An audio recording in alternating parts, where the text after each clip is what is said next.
আসসালামু আলাইকুম প্রিয় চাকরি প্রত্যাশী ভাই বোনেরা, আপনারা সবাই কেমন আছেন? আশা করছি আপনারা সবাই অনেক ভালো আছেন, সুস্থ আছেন এবং আপনাদের যে সংখ্যার উপরে যে ক্লাস নিচ্ছিলাম আজকে পঞ্চম ক্লাসে আপনারা সবাই সতেজ মন নিয়ে করতে এসেছেন।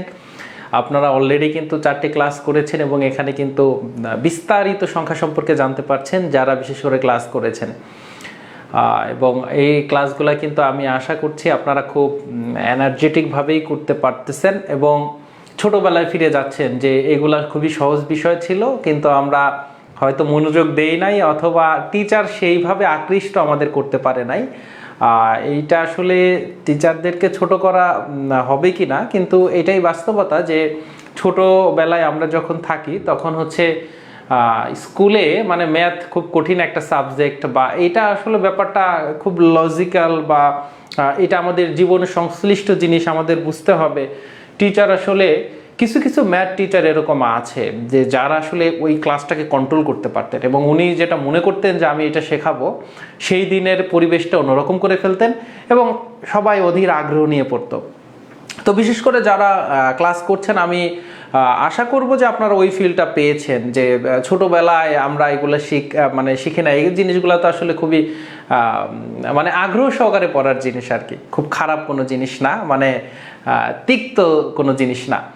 আচ্ছা, আপনারা যারা শুরুর ক্লাসগুলো করতে পারেননি তাদেরকে বলবো যে আপনাদের জন্য মানে খুঁজতে খুব কষ্ট করতে হবে না, কারণ এই ক্লাসগুলো কিন্তু আমাদের হচ্ছে ইএম জব ইউটিউব চ্যানেলের মধ্যে পেয়ে যাবেন, ইএম জব ইউটিউব চ্যানেলের মাঝে পেয়ে যাবেন। আপনারা যদি মনে করেন যে ইউটিউব চ্যানেলের মধ্যে এটা পেয়ে যাবেন, যদি মনে করেন যে লিঙ্ক দরকার কমেন্ট সেকশনে লিঙ্ক দেওয়া হবে, সেখান থেকে আপনারা 1 থেকে 4 পর্যন্ত ক্লাস করে নেবেন। শুধু কিন্তু সংখ্যার উপরে যে আমরা ক্লাস নিয়েছি তা কিন্তু নয়, আমরা অলরেডি শতকরার উপরে ক্লাস নিয়েছি, শতকরার উপরে 10টি বেসিক ক্লাস নিয়েছি। এই 10টি বেসিক ক্লাসের মাধ্যমে শতকরা আপনি এমনভাবে শিখবেন এবং এইটা আসলে ম্যাথ আমি শুধু আমার কাছে দিয়ে না, যে টিচারের কাছেই হোক না কেন, আপনি যদি ম্যাথ জীবনে একবার শিখতে পারেন ওইটা আর টিচারের কাছে শিখতে হবে না। আপনার নিজে একটু ভুলে গেলে নিজে যদি নোট করে রাখেন ওই নোট দেখলেই মনে পড়ে যাবে, অথবা নিজেই যে কোনো বই থেকে পড়তে পারবেন। এটা হচ্ছে ম্যাথের সুবিধা। তো শতকরা, তারপরে আমরা পড়িয়েছি লাভ ক্ষতি, শতকরার পরে আমরা লাভ ক্ষতির উপরে ক্লাস নিয়েছি, সেখানে আমরা 10টি ক্লাস নিয়েছি দিয়ে পুরো চ্যাপ্টারটি শেষ করেছি। এরপরে কিন্তু আমরা মুনাফা বা সুদ আসল কিন্তু আমরা নিয়েছি, সেখানে 10টি ক্লাসের মধ্যে আমরা শেষ করেছি পুরো অধ্যায়টা, 3টি অধ্যায়। এইগুলাও ক্লাসগুলো আপনারা করবেন আশা করি সিরিয়ালি। তো চলুন আমরা ক্লাসের মধ্যে চলে যাই। ক্লাসে যাওয়ার আগে বলবো যে ক্লাসটি আপনারা সকলের উদ্দেশ্যে শেয়ার করে দিবেন এবং আগে আপনারা যারা হচ্ছে ক্লাস জানতেন না, এই জন্য মানে ক্লাস করেননি কারণ আপনি জানতেছেন না যে ক্লাস হচ্ছে, এই জন্য অনেক মানুষ রয়েছে যারা আসলে ফ্রিতে ভালো একটা সেবা চায়, ফ্রিতে একদম বেসিক শিখতে চায়। তো তাদেরকে জানানোর উদ্দেশ্যে আপনারা সবাই শেয়ার করে দিবেন, এটা আমি আশা রাখি আপনাদের প্রতি বা দাবি রাখি। তো চলুন আমরা আমাদের পড়াতে চলে যাব। প্রথমেই দেখেন আমরা আজকের যে টার্মটা ছিল, আমরা আজকের যে টার্ম সেটা হচ্ছে মূলদ সংখ্যা। আমরা কি কি দেখেছি দেখেন, আমি যদি একটু আপনাদেরকে বলি, কারণ আমি কিন্তু বলেছিলাম যে এই শ্রেণী বিভাগটা আপনার কি মানে ক্লাসিফিকেশনটা আপনার খুব ব্রেনে খুব ভালোভাবে স্পষ্ট আকারে থাকতে হবে। প্রথমত সংখ্যা হচ্ছে বাস্তব সংখ্যা, অবাস্তব সংখ্যা এবং বাস্তব অবাস্তব মিলে আবার জটিল সংখ্যা হয়। ওই দিকে আমরা যাচ্ছি না, আমরা বাস্তব সংখ্যা থেকে একটু বলতেছি। তো বাস্তব সংখ্যা কিন্তু প্রথমেই আমরা 2টা ভাগ করে এসেছি। দেখেন প্রথমেই যে আমাদের ভাগটা হয় সেটা হচ্ছে মূলদ আর অমূলদ। তো মূলদ আমরা কি, অমূলদ এতদিন, আজকে পঞ্চম ক্লাসে মূলদ অমূলদটা আমরা ক্লিয়ার হব যে কি কারণে এটাকে মূলদ বলবো আর কি কারণে এইটাকে অমূলদ বলবো।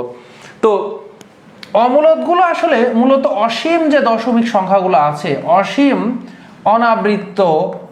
অনাবৃত্ত দশমিক, ঠিক আছে? কারণ অসীম আমার দশমিক যদি আবৃত্ত হয় তখন সেটা কিন্তু আর অমূলদ থাকে না, তখন মূলদের মধ্যে চলে আসে। মূলদ আবার প্রধানত আমরা 2টা ভাগে ভাগ করতে পারি। আমরা কিন্তু মূলদকে ভাগ করতে পারি পূর্ণ সংখ্যা। তো পূর্ণ সংখ্যাকে মূলদে ভাগ করতে পারি। পূর্ণ সংখ্যার মধ্যে কি কি আছে? পূর্ণ সংখ্যার মধ্যে আছে 0, তারপরে এইদিকে হচ্ছে আমার ধনাত্মক সংখ্যা বা ন্যাচারাল নাম্বার, আর এইদিকে হচ্ছে ঋণাত্মক। তাহলে এখন কিন্তু আমরা মূলদ সংখ্যাটা আসলে কি এটা না জেনেও কিন্তু বলে দিতে পারি কোনগুলা মূলদ সংখ্যা। যেমন 0 একটা মূলদ সংখ্যা, এই ক্লাসিফিকেশন যদি আপনার ব্রেনের মধ্যে থাকে, যেটা আমরা এতদিনে শিখে এসেছি, আমরা কিন্তু একটা মানে মেনটেন করতেছি, আমরা কিন্তু একটা পার্ট পার্ট করে শিখতেছিলাম। আজকে নিচের সবগুলো শেষ, এখন উপরে এটা আমরা শিখবো। আমরা একদম কোথায় চলে গেছি? আমরা চলে গেছি হচ্ছে আমরা উপরে, আজকে মূলদ আর হচ্ছে অমূলদ শিখবো। তো আমি একটু আপনাদেরকে রিক্যাপ করতেছি যে ঋণাত্মক সংখ্যা যেমন -1, তারপরে -2, -3 ডট ডট ডট -n পর্যন্ত, তারপরে 0। ধনাত্মক সংখ্যা হচ্ছে 1, 2, 3, তারপরে 4, এইভাবে চলতেই থাকবে এক এক করে বাড়তে বাড়তে n পর্যন্ত। তাহলে ঋণাত্মক সংখ্যা, ধনাত্মক পূর্ণ সংখ্যা এবং 0 সবাই মূলদ সংখ্যা। এটা মূলদ সংখ্যা, কিন্তু আজকের ক্লাসে আমরা জানবো কেন মূলদ সংখ্যা। আবার এই যে পূর্ণ সংখ্যার আর একটা পার্ট হচ্ছে আবার ভগ্নাংশ। তো ভগ্নাংশের মধ্যে আবার আমরা দেখেছিলাম দুই প্রকারের ভগ্নাংশ হয়। একটা হচ্ছে একদম সাধারণ ভগ্নাংশ, যেটা ভগ্নাংশ আকারেই থাকে, সাধারণ ভগ্নাংশ। আর একটা হচ্ছে দশমিক ভগ্নাংশ। আমরা যদি ছোটখাটো ভাবে এক্সাম্পল দিই, সাধারণ ভগ্নাংশটা আমার কি একটা বার উপরে বা নিচে লব বাই হর আকারে থাকে। সাপোজ যদি আমরা বলি যে হচ্ছে 3/5, আর দশমিকে আমরা যেমন বলি 1.667, ঠিক আছে। তো এইরকম আমরা যদি বলি, তাহলে এই দশমিক পয়েন্ট আকারে থাকলে সেটা দশমিক ভগ্নাংশ, আর সাধারণ আকারে থাকলে যে লব বাই হর, ঠিক আছে, সেটা হচ্ছে আমার কি, আমার সাধারণ ভগ্নাংশ। তো যে প্রকারের ভগ্নাংশই হোক না কেন, আমার হচ্ছে সেটা আসতেছে মূলদ। এই দশমিকের মধ্যে কিন্তু আমরা দেখেছি, এই যে উদাহরণটা দিয়েছি, এটা কিন্তু একটা সসীম দশমিক। আমার সসীম দশমিক, আবার কিন্তু অসীমও হইতে পারে। অসীম গুলাও কি হইতে পারে, আমার মূলদ হইতে পারে। কখন অসীম মূলদ হবে? যখন আবৃত্ত, যেমন যদি আমরা বলি 3.3 তার উপরে আবৃত্ত, তার মানে এটা আসলে কি 3.333 চলতেই আছে, অসীম পর্যন্ত 3 চলতেই থাকবে। তো এই অসীম, আবৃত্ত, সসীম সবকিছুই হচ্ছে মূলদ। এখন আমাদের এই যে জিনিসগুলো, আমরা যদি কেন মূলদ হয় এটা যদি নাও জানি, কিন্তু এই ঋণাত্মক পূর্ণ সংখ্যা, ধনাত্মক পূর্ণ সংখ্যা, 0, তারপরে ভগ্নাংশ, সাধারণ, তারপরে দশমিক, শুধুমাত্র অসীম অনাবৃত্ত দশমিক ছাড়া সবকিছুই কিন্তু মূলদের মধ্যে যাচ্ছিল। কিন্তু মূলদটা আসলে কোন আকারে আমরা নিতে পারলে মূলদ হয়, এই জিনিসটাই আমরা জানি না এখন পর্যন্ত, কারণ আমরা মূলদ সম্পর্কে বিস্তারিত পড়ি নাই, মূলদ অমূলদ। আজকের ক্লাসই হচ্ছে আমরা জানবো মূলদ অমূলদ জিনিসটা কি। তো আমি কিন্তু এটা লেখার এমনি কিন্তু লেখি নাই, লিখছি হচ্ছে আপনাকে প্রতি ক্লাসে, শুরুর ক্লাস থেকে কিন্তু আমি আপনাকে এই হচ্ছে শ্রেণী বিন্যাসটা দেখাইছি। এইটা দিয়ে আপনার প্রতি ক্লাসে আমি দেখাচ্ছি, কারণেই যে আপনার এটা খুবই গুরুত্বপূর্ণ, কারণ ম্যাথে যেন আপনি বুঝতে পারেন কার মধ্যে কে, ঠিক আছে। মূলদের মধ্যে আমার পূর্ণ সংখ্যা, ভগ্নাংশ, তার মানে সকল পূর্ণ সংখ্যা ভগ্নাংশ মিলাইয়ে আসলে মূলদ হয়। তাহলে সবগুলোকে যদি আপনি সেট হিসাবে চিন্তা করেন, তার মানে কালেকশন অফ নাম্বার হিসেবে চিন্তা করেন, তাহলে কিন্তু এই বাস্তব সংখ্যার সেট হচ্ছে সবচাইতে বড়, যার মধ্যে মূলদের সেট আছে, অমূলদের সেট আছে। সেটকে মনে করবেন যে গুচ্ছ, নাম্বারের গুচ্ছ, আপাতত কালেকশন অফ হচ্ছে আমার নাম্বার, ঠিক আছে। এবারে যদি আমার দেখেন যে মূলদ সংখ্যার যে সেটটা, এটা কিন্তু আমার পূর্ণ সংখ্যার সেট ও ভগ্নাংশ, এই দুইটা সেটের সমন্বিত হচ্ছে সেট হচ্ছে আমার মূলদ সংখ্যার সেট। তাহলে মূলদের সেটটা কিন্তু অবশ্যই বড় হবে। মূলদের সেটটা কি হবে? অবশ্যই বড় হবে।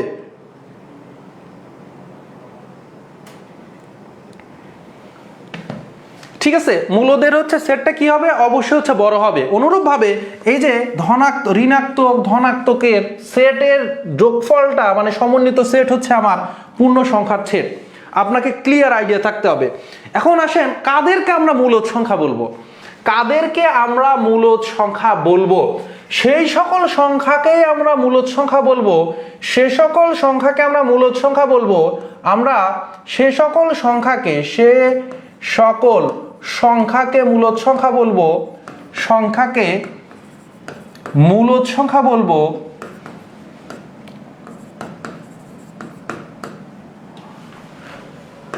সংখ্যা বলে যাদেরকে কিভাবে আমরা প্রকাশ করা যায়? যাদেরকে p/q আকারে প্রকাশ করা যায়। এখন আবার বলবেন যে p/q আকারে যে প্রকাশ করে, এটা আবার কি জিনিস? এখন আবার কি বলবেন যে p/q আকারে প্রকাশ করা, এইটা আবার তাহলে কি জিনিস?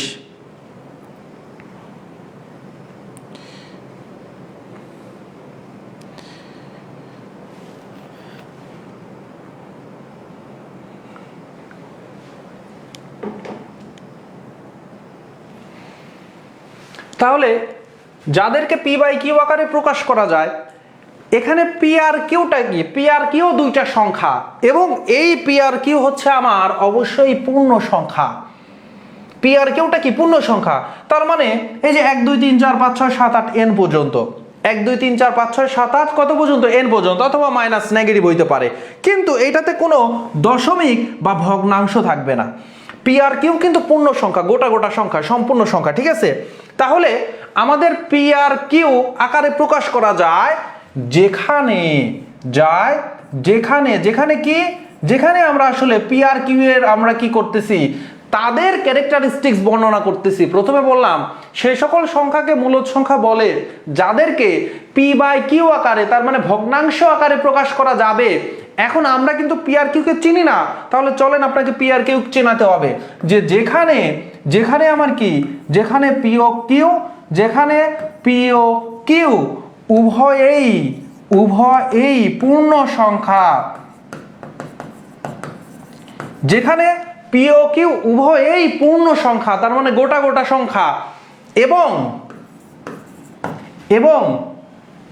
এবং কিউ হচ্ছে কি, এবং কিউ আসলে শূন্য হওয়া যাবে না। তার মানে নিচে যে আছে সে হচ্ছে শূন্য হওয়া যাবে না, কারণ একটা সংখ্যাকে শূন্য দিয়ে ভাগ যদি করি তাহলে সেটা অবাস্তবে চলে যাবে। একটা সংখ্যাকে আসলে শূন্য দিয়ে যদি আমরা ভাগ করি, শূন্য দিয়ে আসলে ভাগ করা যায় না। সো নিচে যেটা আছে এইটা শূন্য হতে পারবে না, কোনো সংখ্যাকে আপনি শূন্য দিয়ে কিন্তু ভাগ দিতে পারবেন না। সো কি বলতেছে, যেখানে পি ও কিউ উভয়ই পূর্ণ সংখ্যা, কিন্তু আমরা জানি শূন্য কিন্তু পূর্ণ সংখ্যা, কিন্তু সবাই যে কোনো পূর্ণ সংখ্যা হইতে পারে, তবে নিচের যে কিউটা আছে, নিচের কিউটা আসলে কি হইতে পারবে না, নিচের কিউটা হচ্ছে আমার শূন্য হইতে পারবে না, নিচের কিউটা শূন্য হইতে পারবে না। এবং আর একটা শর্ত আছে, এই শর্তটা কি, এবং আর একটা হচ্ছে শর্ত হচ্ছে পি ও কিউ পরস্পর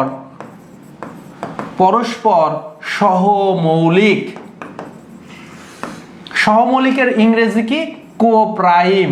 প্রাইম হচ্ছে আমার মৌলিক সংখ্যা, প্রাইম নাম্বার মানে হচ্ছে মৌলিক সংখ্যা, তো কোপ্রাইম হচ্ছে আমার সহমৌলিক। এখন মৌলিক তো আমরা জানি, মৌলিক সংখ্যা কাকে বলে আমরা জানি, যে সকল সংখ্যাগুলোর মাত্র দুইটা গুণনীয়ক বা উৎপাদক আছে তাদেরকে মৌলিক সংখ্যা বলে। আমরা মৌলিক যৌগিক শিখেছি, তো মৌলিক সংখ্যা কিন্তু মানে হচ্ছে সহমৌলিক বা কোপ্রাইম, এইটা হচ্ছে কি জিনিস, এইটা হচ্ছে ধরেন যে আমার হচ্ছে একটা সংখ্যা নিলাম 15, আর একটা সংখ্যা নিলাম 5, তো 15 দিয়ে 5কে ভাগ করে দেওয়া যাচ্ছে, 15 দিয়ে 5কে ভাগ করে দেওয়া যাচ্ছে। এইটার চাইতে আমি আপনাদেরকে বোঝাই, ধরেন আমরা সংখ্যা নিছি কত, আমরা সংখ্যা নিছি হচ্ছে আপনার 14 আর হচ্ছে 35, আমরা সংখ্যা নিছি কত, 14 আর হচ্ছে 35। এখন এই সংখ্যাটাকে আমরা দুইটা সংখ্যাই কিন্তু আমার কি 35ও কত দিয়ে ভাগ যায়, 35ও 7 দিয়ে ভাগ যায়, 5 7 35, আবার 14কেও 7 দিয়ে ভাগ দিতে পারি, তার মানে 7 দুগুণ হচ্ছে আমার কত, 14, 7 দুগুণ কত, 14। তাহলে এই সংখ্যাগুলাকে আমি কেটে দিতে পারতেছি, কেটে ছোট করতে পারতেছি, কেটে ছোট করে দিচ্ছি, 7 দিয়ে কাটলে 5 7 35, এবার আসলো 5/2।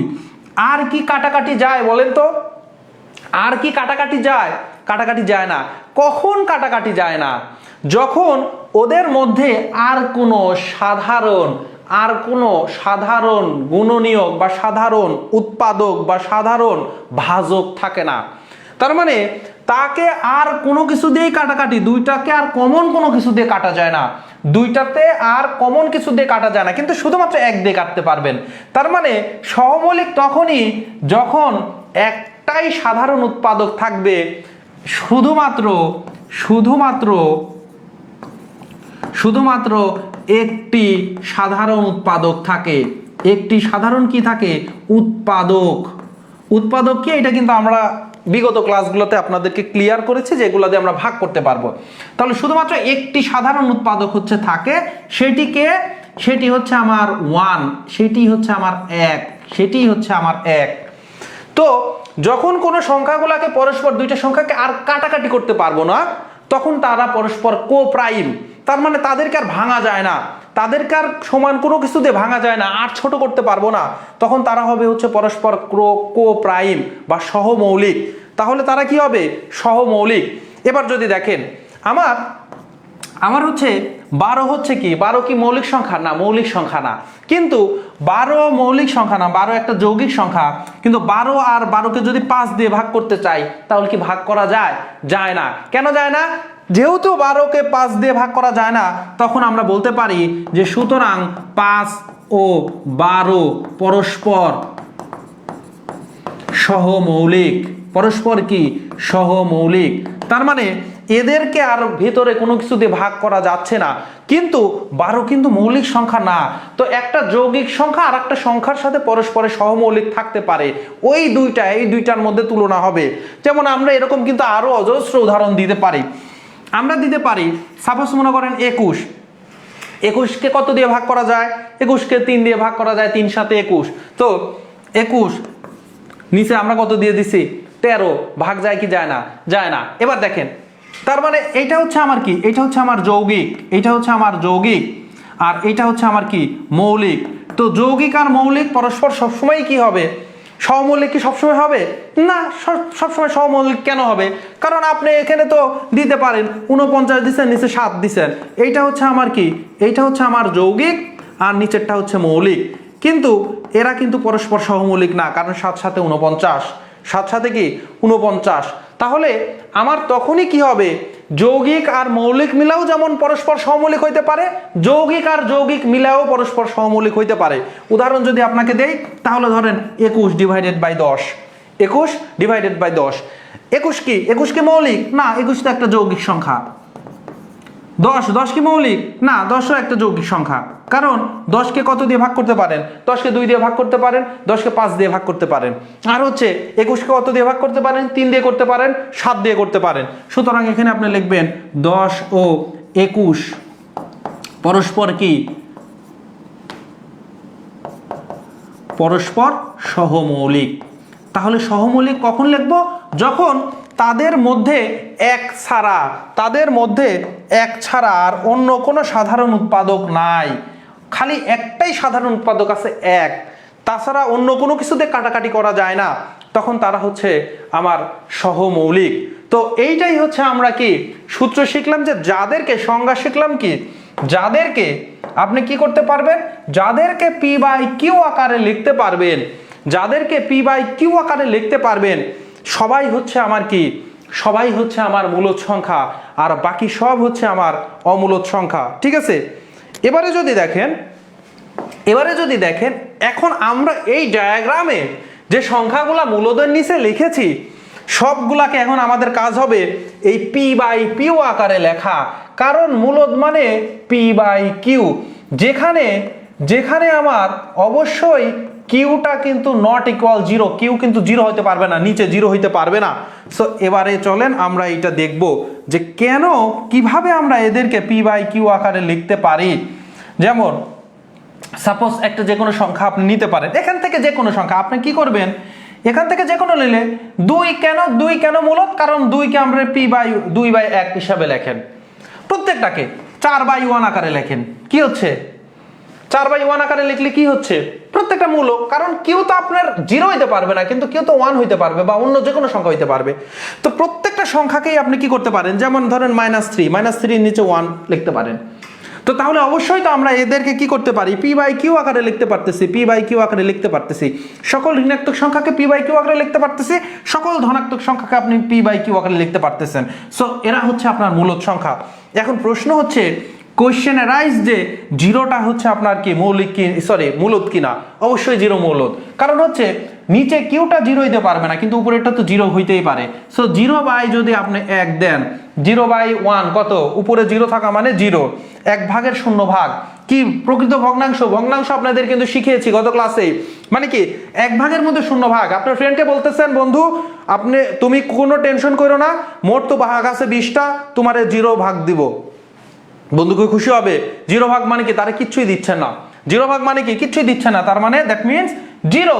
তার মানে জিরোকে আপনি 0/1 করতে পারেন, 0/2 করতে পারেন, 0/3 করতে পারেন, 0/n করতে পারেন, n এর মান যে কোনো কিছু বসাইতে পারেন না কেন। তাহলে জিরোকে মূলদে পরিণত যদি কেউ প্রশ্ন কোনোদিন দেখায় জিরোকে, বা ভাইবা বোর্ডে আপনাকে ঘাবড়ানোর জন্য বলছে যে জিরোকে মূলদ আকারে লেখেন, তো আপনি যে ইচ্ছা মতো 0 যে কোনো কিছু লিখে দিবেন। তখন আপনাকে আবার প্রশ্ন করবেন আপনি ওইটা কেন লিখলেন না, তো এই জন্যই আপনি কি লিখবেন 0/n। তখন বলবে আপনি n দ্বারা কি মিন করতেছেন, আপনি বলবেন n দ্বারা যে কোনো আপনি পূর্ণ সংখ্যা মিন করতেছেন। এখানে দেখেন n যদি দিয়ে দেন ভাই, তাহলে কিন্তু আপনাকে বলতে হবে 0 আপনি দিয়ে দিচ্ছেন 0/n। এখন আপনাকে প্রশ্ন কিন্তু ভাইবা বোর্ডে করবে n দ্বারা আপনি কি মিন করতেছেন, কি বুঝাচ্ছেন, তখন পট করে বলে দিচ্ছেন n হচ্ছে বাস্তব সংখ্যা, যে কোনো একটা সংখ্যা। হইল না, n হচ্ছে আমার যে কোনো একটা পূর্ণ সংখ্যা। অবশ্যই কি বলতে হবে, পূর্ণ সংখ্যা, কারণ আপনি কিন্তু মূলদ সংখ্যাকে যখন স্বীকার করে নিচ্ছেন তখন কিন্তু বলে নিছেন যে পি ও কিউ উভয়ই পূর্ণ সংখ্যা। এই সংজ্ঞা যেদিন আপনি বিশ্বাস করে নিছেন, এরপরে এটার সাথে আর কি করতে পারবেন না, আর বিট্রে করতে পারবেন না, কারণ এটা বিশ্বাস করছেন মানে আপনাকে এইভাবেই কথা বলতে হবে, না হলে কি হয়ে যাবে, না হলে আপনার মার্ক কিন্তু কাটা যাবে। ঠিক আছে, তাহলে 0/n, তখন এটা যে কোনো পূর্ণ সংখ্যা, আমরা যে কোনো পূর্ণ সংখ্যা নিতে পারি। সো 0 হচ্ছে আমার কি, 0 হচ্ছে মূলদ সংখ্যা। এবারে আসেন সাধারণ যে ভগ্নাংশগুলো থাকে সেগুলো তো p/q আকারেই থাকে। সো সাধারণ ভগ্নাংশগুলো নিয়ে কিন্তু আমাদের কোনো টেনশন নাই, সাধারণ ভগ্নাংশগুলো আমাদের নিয়ে কোনো টেনশন নাই, কারণ সাধারণ ভগ্নাংশ আসলে p/q আকারেই থাকে। সো সাধারণ ভগ্নাংশগুলো হচ্ছে আমার কি, সাধারণ ভগ্নাংশগুলো আমার হচ্ছে মূলদ সংখ্যা। এবারে আসুন দশমিকের মধ্যে সসীম দশমিক, সকল সসীম দশমিক হচ্ছে আপনার মূলদ সংখ্যা। কারণ সসীম দশমিক ধরেন আমার 1 পয়েন্ট, মনে করেন যে আমার আছে 1.5, তো 1.5 কে যদি আমি সাধারণ ভগ্নাংশে নিয়ে যাই তখন কি বলেছিলাম বলেন তো, এই দশমিকের জন্য নিচে দিব একটা 1, আর দশমিকের পরে দশমিকের ডানে যে কয়টা অঙ্ক থাকবে সেই কয়টা শূন্য বসবে। সো 1.5 মানে এক ঘর আগে পয়েন্ট আছে, মানে একের ডানে একটা শূন্য, 15কে 10 দিয়ে ভাগ করা। এবারে বলেন তো আপনাকে যদি প্রশ্ন করা হয় কোনো ভাইবা বোর্ডে যে 1.5 কে মূলদ আকারে লিখুন, তখন আপনি কিভাবে লিখবেন, আকারে লিখুন, এটাকে আপনাকে প্রশ্ন করছে। এখন আপনি কি এই 15/10 আকারে লিখবেন, বলেন 15/10 আকারে কি আপনি লিখবেন? আপনি 15/10 যদি আনসার করেন যে এটা তো খুবই ইজি 15/10, তাহলে আপনার আনসার কিন্তু ইনকারেক্ট, আপনি কিন্তু ভুল করলেন, আপনার আনসার কিন্তু হয় নাই। কেন হয় নাই? কারণ কথা হচ্ছে যে আপনার এই যে পি আর কিউ হইতে হবে পরস্পর সহমৌলিক, কো-প্রাইম, কিন্তু আপনি যে আসলে এখানে লিখেছেন 15/10, এর মধ্যে তো কাটাকাটি যায়, কাটাকাটি গেলে কি কো-প্রাইম হয়? কো-প্রাইম মানে আর কোনো কাটাকাটি যাবে না, একটা মাত্র সাধারণ উৎপাদ্য থাকবে, সেটা হচ্ছে 1, আর কাটাকাটি যাবে না। সো আপনাকে যত কাটাকাটি করতে পারেন সব কাটাকাটি করার পরে যেটা থাকবে সেইটা আপনার আনসার দেখাতে হবে। সো 1.5 এর মূলদ আকার হবে, এখন আপনি একটু চিন্তা করেন, 15কে 5 দিয়ে কাটতে পারেন, 3 × 5 = 15, 10কে 5 দিয়ে কাটতে পারেন, 5 × 2 = 10, তাহলে আনসার হবে হচ্ছে 3/2। সুতরাং 1.5 এর মূলদ আকার হচ্ছে কত হবে? 3 হচ্ছে আপনার 2, 3/2, নট হচ্ছে 10 15/10। এটা কিন্তু আপনার ভুল আনসার। ঠিক আছে,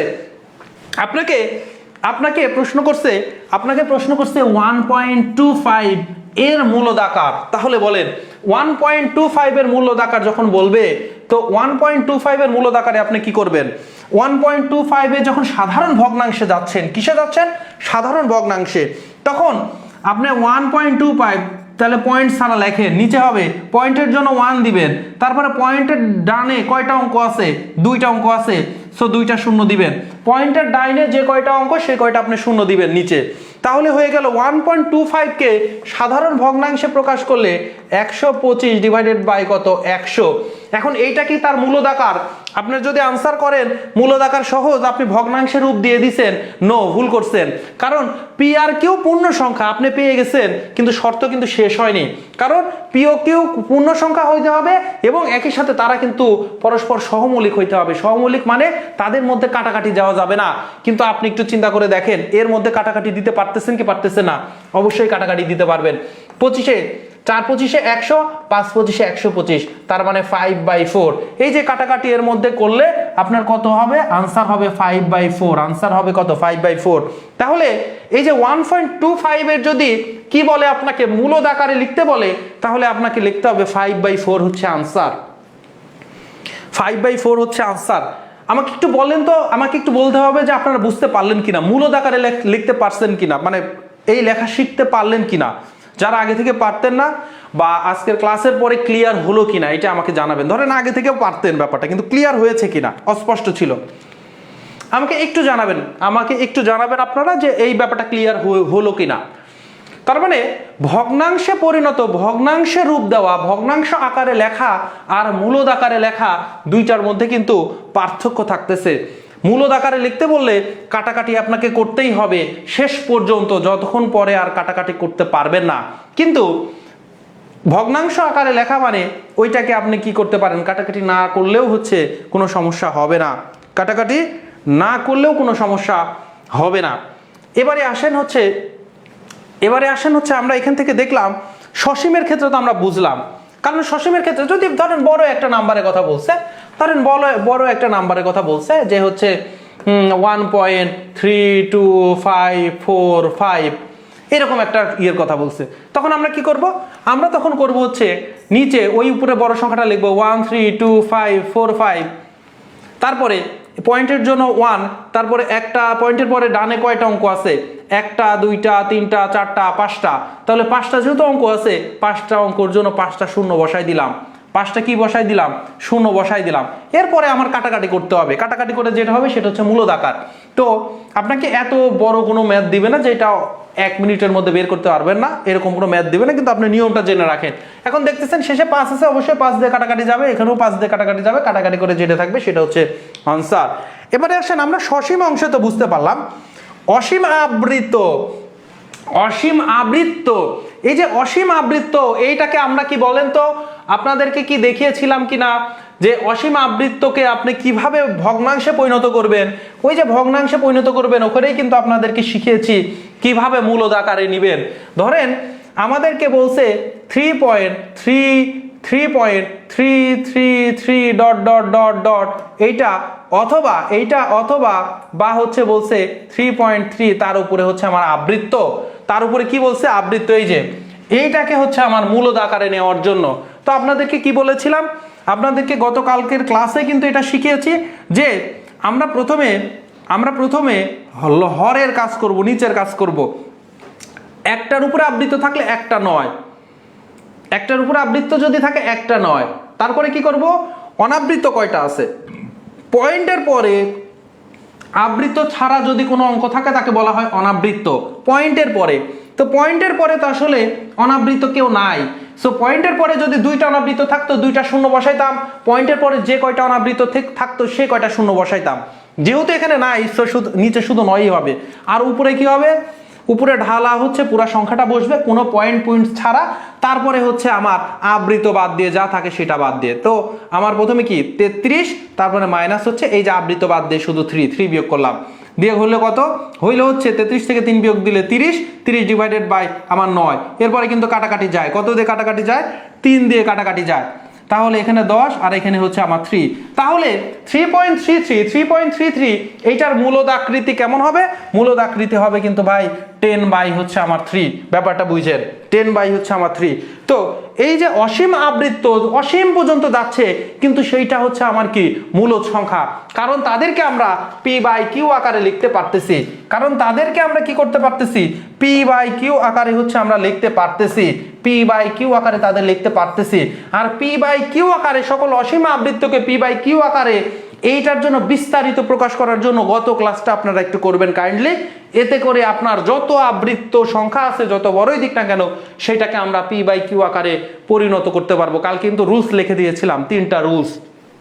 তাহলে আমরা কিন্তু সকল কোন সংখ্যাগুলো আমার মূলদ হবে এটা কিন্তু বুঝতে পারতেছি। এবারে আসেন আমরা কিন্তু এই যে এখানে আমরা পূর্ণ সংখ্যার কথা বলেছি না, পূর্ণ সংখ্যা, এই জায়গা থেকে কিন্তু আমাদের কিছু ট্রিক্স আনতে হবে। যেমন আমরা কিন্তু 2টা গাণিতিক অপারেটর সম্পর্কে জানি। একটা হচ্ছে বর্গমূল স্কোয়ার রুট, আর একটা হচ্ছে ঘনমূল, আর একটা হচ্ছে আমার কি ঘনমূল। তো বর্গমূলের মধ্যে যদি আমরা একটা বর্গ সংখ্যা দেই, বর্গমূলের মধ্যে আমরা যদি একটা পূর্ণবর্গ সংখ্যা দেই, বর্গমূলের মধ্যে যদি আমরা একটা পূর্ণবর্গ সংখ্যা দেই, বর্গমূলের মধ্যে যদি একটা পূর্ণবর্গ সংখ্যা দেই, তাহলে রুট আর পূর্ণবর্গ সংখ্যার কারণে এখানে একটা পূর্ণ সংখ্যা আমরা ফলাফল পাবো। আবার ঘনমূল, এটা কিন্তু ঘনমূল, ঠিক আছে, কিউব রুট ঘনমূল। তো ঘনমূল তিনটা এখানে মূল থাকে, তো ঘনমূলের নিচে যদি আমাদের একটা পূর্ণ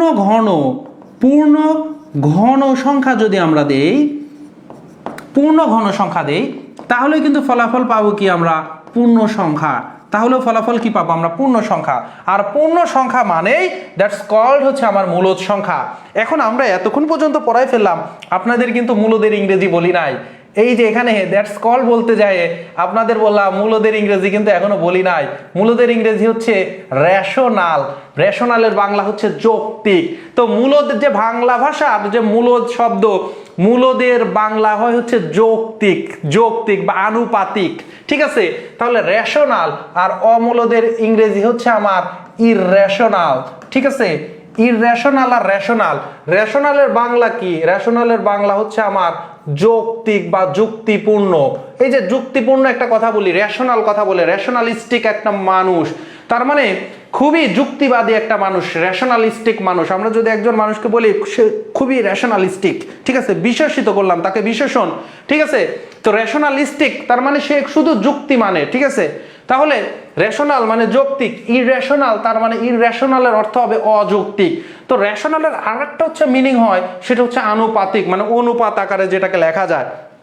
তো এই যে পূর্ণবর্গ সংখ্যা উপরে রুট করলে, তো পূর্ণবর্গ সংখ্যা কি, আমি এদিকে একটু মুছে দিচ্ছি, দেখেন পূর্ণবর্গ সংখ্যা যদি রুট করি, পূর্ণবর্গ সংখ্যা কাদেরকে বলা হয়? যেমন 1 কে বর্গ করলে 1ই হয়, 2 কে বর্গ করলে 4 হয়, 3 কে বর্গ করলে 9 হয়, 4 কে বর্গ করলে 4 4 16 হয়, অনুরূপভাবে 5 কে বর্গ করলে 5 5 25 হয়, তারপরে 6 কে বর্গ করলে 36 হয়, 7 কে বর্গ করলে 49 হয়, 8 কে বর্গ করলে 64 হয়, 9 কে বর্গ করলে 9 9 81 হয়। তার মানে ওই সংখ্যাটা একটা সংখ্যার বর্গ আকারে লেখা যায়, তাদেরকে বলা হয় পূর্ণবর্গ সংখ্যা। তার মানে 1 4 9 16 15 25, তারপরে 36 49 64 81 10 10 100 11 11 121 12 12 140 13 13 169 14 14 কত হয় 196 15 15 255 16 16 256। এই সংখ্যাগুলো হচ্ছে আমার পূর্ণবর্গ সংখ্যা। তাহলে পূর্ণবর্গ সংখ্যাকে যদি আমরা রুটের নিচে ফেলে দেই, তখন আমাদের কি হয়ে যায়? যেমন রুট যদি 16 হয় তখন 4, রুট যদি 25 হয় তার মানে 5, ঠিক আছে। তারপর রুট যদি 49 হয় তাহলে আমার 7, রুট যদি আমার 256 হয় তার মানে 16। তাহলে রুটের নিচে যদি একটা পূর্ণবর্গ সংখ্যা থাকে তাহলে ফলাফল হয় পূর্ণ সংখ্যা। আর পূর্ণ সংখ্যা আমরা জানি এটা হচ্ছে মূলদ সংখ্যা, কারণ এগুলোর নিচে 1 দিয়ে, এই 4 এর নিচে 1 দিয়ে মূলদ আকারে লিখতে পারি, 16 নিচে 1 দিয়ে মূলদ আকারে লিখতে পারি। তাহলে আমাদের এখন চিন্তা করতে হবে, যখন আমাকে পরীক্ষাতে প্রশ্নে যখন আসবে যে রুটের নিচে একটা সংখ্যা দিয়ে দিছে, রুটের নিচে একটা সংখ্যা দিয়ে বলবে সংখ্যাটা মূলদ নাকি অমূলদ, তখন আমাদেরকে মাথায় নিতে হবে সংখ্যাটাকে কি পূর্ণবর্গ। তার মানে সংখ্যাটাকে রুট করলে, রুটের কাজ যদি অপারেশনটা করে ফেলি, এটা তো একটা অপারেটর, ম্যাথমেটিক্যাল একটা অপারেটর, তো অপারেটরের কাজ যদি করে ফেলি তাহলে আমরা ভ্যালুটাকে একটা পূর্ণ সংখ্যা পাচ্ছি কিনা। আর পূর্ণ সংখ্যা পাওয়া মানে পূর্ণ সংখ্যা হচ্ছে আমার মূলদ, পূর্ণ সংখ্যা হচ্ছে আমার মূলদ। তাহলে এই যে 4 5 7 16 এগুলা বাদ দিয়ে আমি যদি √3 √2 √7 √6 √8 রুট কত 10 √11 √12 √14 √15 √21 বা এইরকম ভাবে এই সংখ্যাগুলা বাদ দিয়ে যত রুট আছে কোনগুলা কি আর মৌলদের মধ্যে পড়বে না, সেগুলো হচ্ছে অমূলদের মধ্যে পড়বে। ক্যালকুলেটর দিয়ে আপনি যদি এদের মান বের করেন তাহলে দেখবেন অসীম সংখ্যক পর দশমিকের পরে খালি চলতেই আছে, শেষ নাই, চলতে আছে শেষ নাই, সেটা হচ্ছে অমূলদ সংখ্যা। অনুরূপভাবে আমাদের পূর্ণ ঘন সংখ্যা কাদেরকে বলা হয়? যখন একটা সংখ্যা আসলে আমাদের পূর্ণ সংখ্যাগুলোর ঘন আকারে, যেমন 3টা 1কে যদি গুণ করেন গুণফল 1ই হয়, 3টা 2কে যদি গুণ করেন গুণফল 8 হয়, 3টা 3কে যদি 3 তিরিক্ষে নেন 3 নং 27। এবার 4 গুণন 4 গুণন 4, তার মানে 4 4 16, 4 16 64। এবার 5 গুণন 5 গুণন 5 গুণন 5, 5 5 25, 5 25 125। তাহলে এই যে সংখ্যাগুলো আছে, এই যে সংখ্যাগুলো আছে আপনার, তার মানে 1, তারপরে হচ্ছে আপনার 8, তারপরে হচ্ছে আপনার 27, তারপরে হচ্ছে আপনার 64, তারপরে হচ্ছে আপনার এখানে হচ্ছে 125। এই সংখ্যাগুলাই হচ্ছে কি আমার পূর্ণ ঘন সংখ্যা, যেগুলো একটা পূর্ণ সংখ্যার ঘন আকারে লিখতে পারি। সো পূর্ণ ঘন সংখ্যাকে যখন আবার আমি ঘনমূল করব, যখন আমি ঘনমূল করব, কারণ 8কে আমি লিখতে পারি, 8কে আমি লিখতে পারি কি, 8কে লিখতে পারি 2 টু দি পাওয়ার 3, এই 3 আর এই 3 কেটে যে আনসার হবে 2। তাহলে পূর্ণ ঘন সংখ্যার এই 3 আর এই ঘন কেটে পূর্ণ সংখ্যা হচ্ছে আমার আনসার হবে। তো আমাকে যদি বলে রুটের নিচে দিছে 125, মানে ঘন রুটের নিচে দিছে 125, তাহলে আমরা তো জানি এটা নিচে হচ্ছে 5 হয়। আমাকে দিছে যে হচ্ছে আমার এই ঘন রুটের নিচে 1000, তা আমরা তো জানি হচ্ছে 10 গুণন 10, 100 গুণন 10, 1000, সো আনসার 10। তো এইরকম পূর্ণ ঘন সংখ্যা যারা আছে তাদের হচ্ছে ঘনমূলটা হচ্ছে আমার অবশ্যই মূলদ হবে, আর না হলে আমার কি হবে, না হলে সবগুলো হচ্ছে আমার অমূলদ হবে। যেমন ধরেন আমরা যদি লিখি ঘনমূল, আমরা যদি লিখি ঘনমূল 5, ঘনমূল 15, ঘনমূল মনে করেন 36, ঘনমূল 49, ঠিক আছে। বর্গমূল যদি 49 দেই সেইগুলা কিন্তু আমার কিসে মূলদের মধ্যে চলে আসবে, কিন্তু ঘনমূল 49 দিলে সেটা কিন্তু আমার কার মধ্যে চলে আসতেছে, সেটা চলে আসতেছে হচ্ছে আমার মূলদের মধ্যে। আপনারা বুঝতে পারছেন কিনা, ঠিক আছে, বুঝতে পারতেছেন কিনা একটু জানাবেন, একটু জানাবেন। এখন বলেন যে এখন যা পড়ালাম এটা ক্লিয়ার কিনা। আপনি প্রত্যেকটা সংখ্যার কিন্তু ট্রানজিশনটা, আপনি প্রত্যেকটা সংখ্যা, একটা সংখ্যা থেকে আরেকটা সংখ্যার ট্রানজিশনটা কিভাবে হচ্ছে, তার মানে কনভার্সন করার ওয়েটা আপনি জানতেছেন কিনা। আপনি যখন কনভার্সন করার ওয়েটা জানতেছেন, ও আচ্ছা পূর্ণবর্গ সংখ্যা এজন্যই বলা হয়, এটা তো সিম্পল একটা লজিক যে একই সংখ্যার আমরা কি বর্গ করলে যে সংখ্যাগুলো হয়, এজন্য এটার নাম পূর্ণবর্গ সংখ্যা। তারপরে পূর্ণ ঘন সংখ্যা, অনেকে পূর্ণ বর্গ সংখ্যা, পূর্ণ ঘন সংখ্যা এটাকে শুধু মুখস্থ করতে চায়। কি করতে চায়? মুখস্থ করে মনে রাখতে চায় যে 1, তারপরে হচ্ছে আমার 4, তারপরে 9, তারপরে 16, 25, এগুলো হচ্ছে আমার পূর্ণবর্গ সংখ্যা। কিন্তু এগুলোর লজিক তো খুবই সিম্পল, এগুলা খুব ছোট বয়সেই আসলে জানা মানে যাবে, মানে ব্রেনে কোনো এক্সট্রা কোনো চাপ বা প্রেশার পড়বে না। তো আশা করতেছি আপনারা মূলদ সংখ্যা আসলে কোনগুলা মূলদ সংখ্যা হচ্ছে এবং কেন মূলদ সংখ্যা হচ্ছে আপনারা ধরতে পারতেছেন। জি ক্লিয়ার, ওকে। এবারে যদি এইটা আমরা মূলদ সংখ্যা তাহলে আমরা বুঝলাম, মূলদের সংজ্ঞা বুঝলাম। এবারে অমূলদ সংখ্যা তাহলে কি, যেগুলো মূলদের সংজ্ঞার মধ্যে পড়ে না, তার মানে যাদেরকে আপনি কি করতে পারবেন না, যাদেরকে পি বাই কিউ আকারে প্রকাশ করতে পারবেন না, তার মানে যাদেরকে পি বাই কিউ আকারে প্রকাশ করতে পারবো না, প্রকাশ করা যায় না, তারা হচ্ছে আমার কি, তারা হচ্ছে আমার অমূলদ। তো যখন আমরা মূলদকে আইডেন্টিফাই করে ফেলতে পারবো, বাকি মূলদ বাদে বাকি সবগুলো হচ্ছে অমূলদ। এখন কথা হচ্ছে যেমন √2, কারণ আমার √1 এর ভ্যালু হচ্ছে আমার 1 আর √4 এর ভ্যালু হচ্ছে আমার 2, আর এই যে তার মানে √2 হোক বা √3 হোক, তার মানে 1 আর 4 এর মাঝে এই দুইটার ভ্যালু হচ্ছে 1 আর 2 এর ভেতরে আছে, 1 আর 2 এর ভেতরে আছে।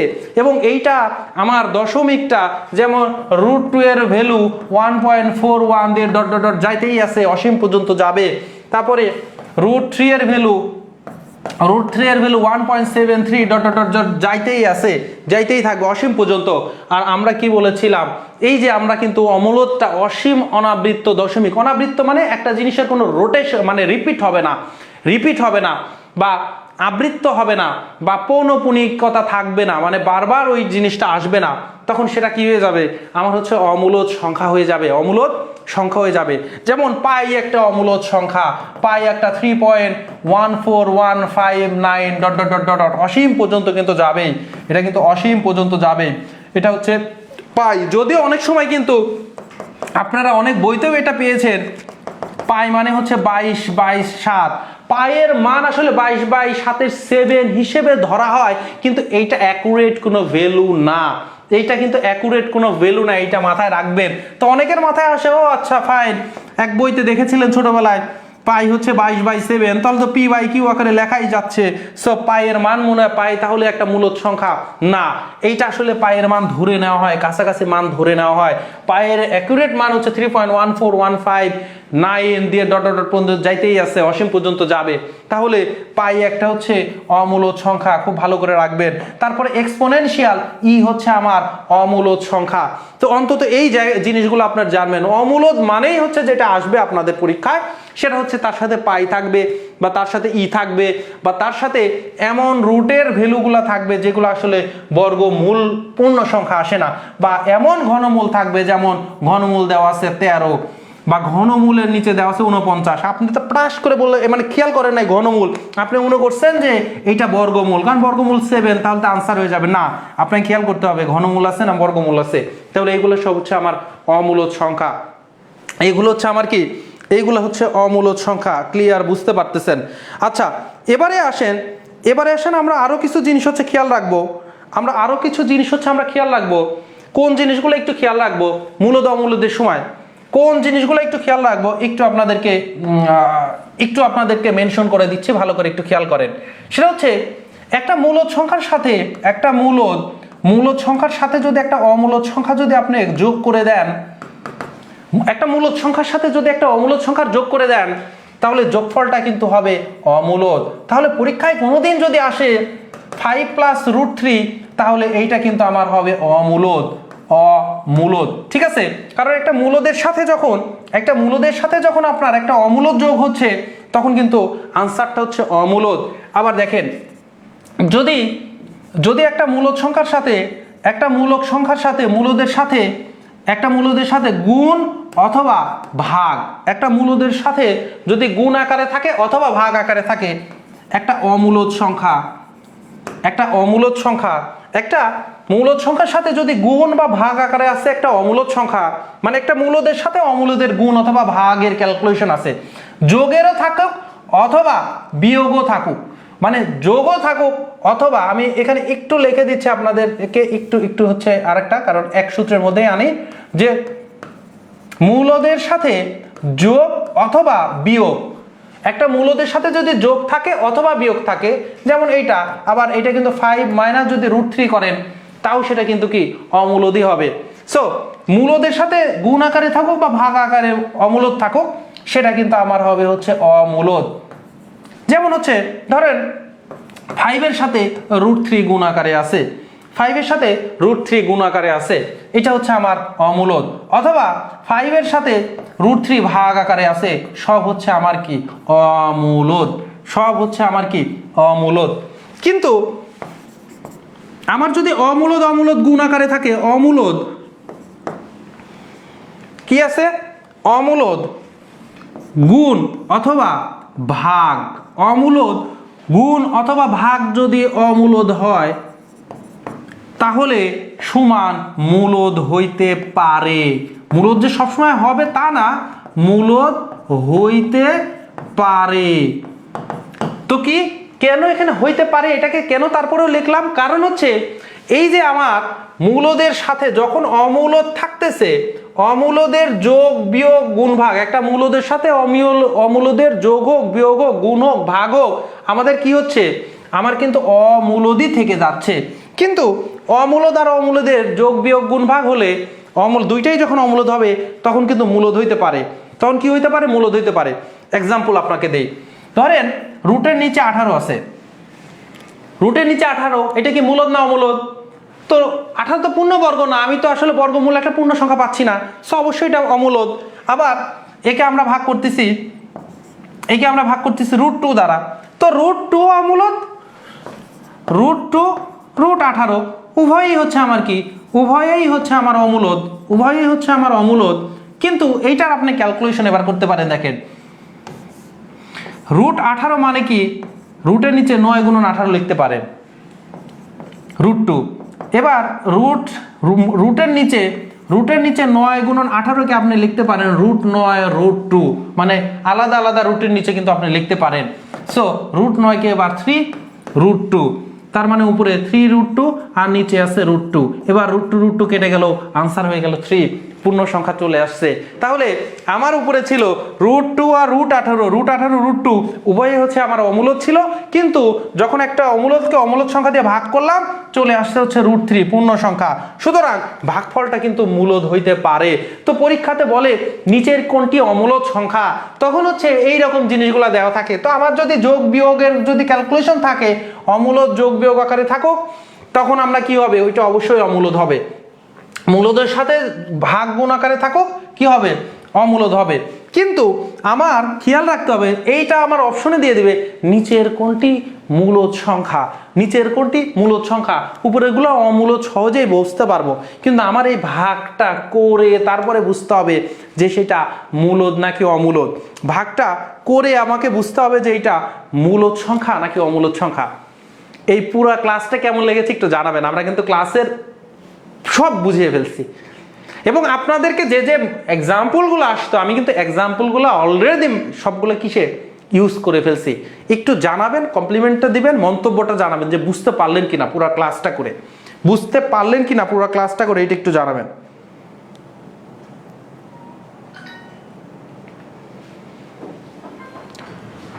আচ্ছা, এবার যদি একটু জানাবেন যে আপনারা বুঝতে পারলেন কিনা, একটু জানাবেন যে বুঝতে পারলেন কিনা।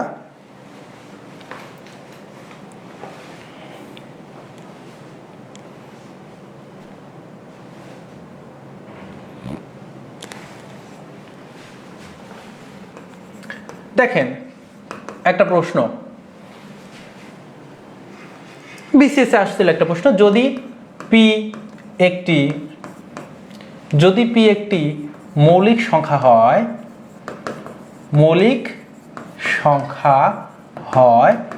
তাহলে পি যদি মৌলিক সংখ্যা হয় তাহলে √p কি সংখ্যা? তাহলে √p কি সংখ্যা? আনসার, এইটা কি মূলদ নাকি এইটা কি অমূলদ? এইটা কি মৌলিক?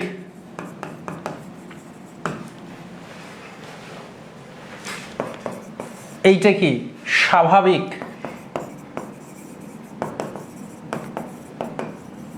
ধরেন এরকম আছে, আনসার করবেন।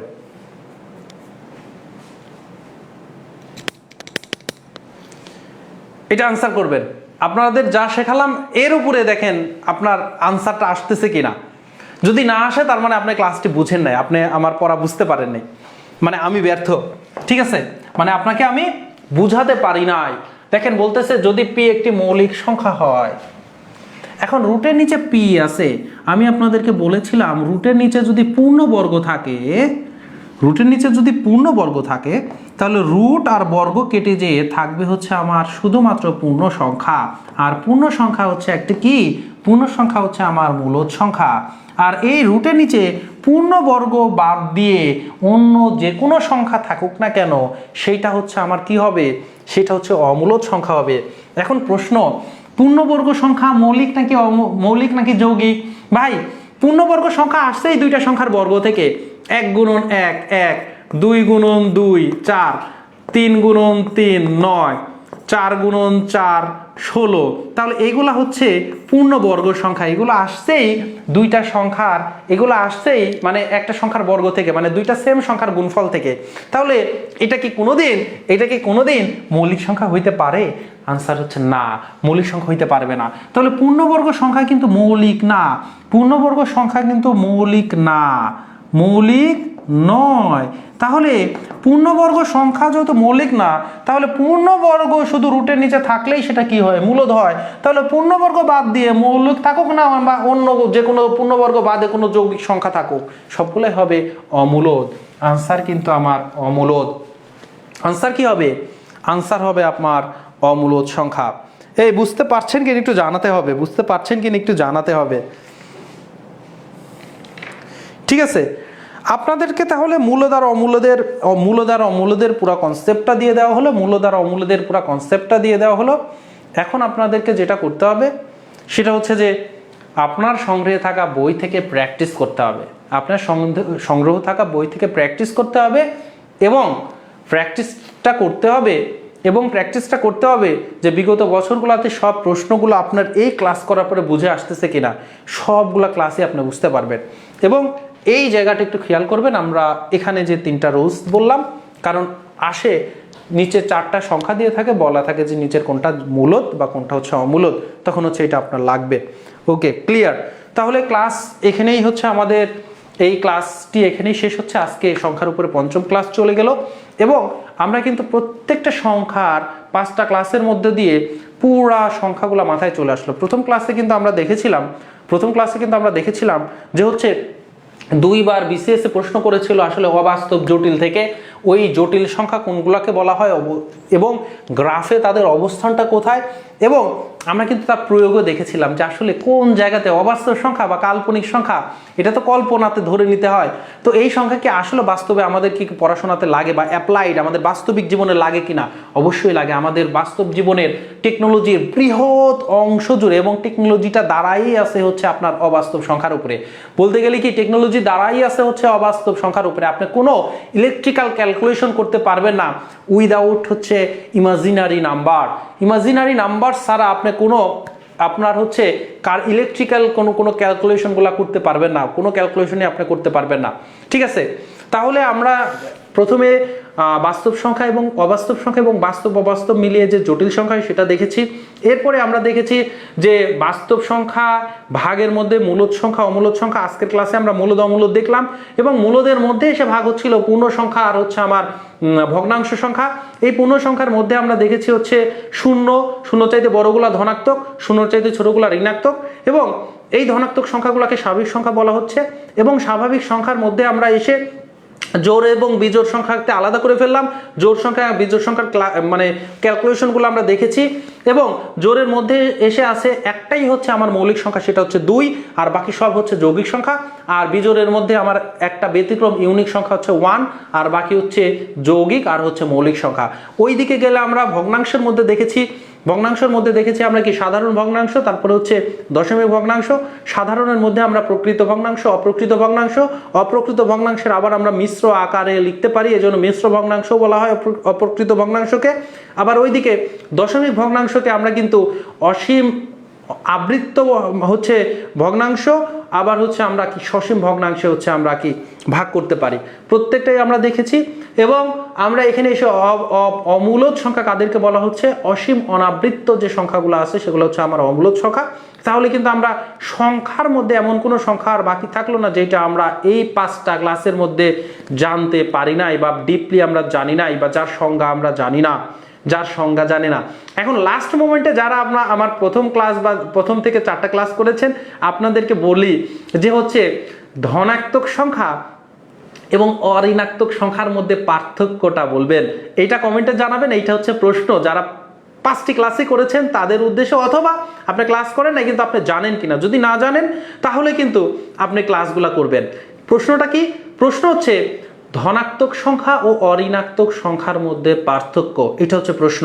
এক কথায় লিখবেন, আমি হচ্ছে কমেন্ট দেখবো এবং সকলের কমেন্টের উত্তর করার চেষ্টা করবো ইনশাআল্লাহ। তো ক্লাসটি এখানেই শেষ করছি। ক্লাসটি ভালো লাগলে অবশ্যই সকলের উদ্দেশ্যে শেয়ার করে দেওয়ার দাবি রাখলাম, রেখে ক্লাস শেষ করছি। আসসালামু আলাইকুম ওয়া রাহমাতুল্লাহ।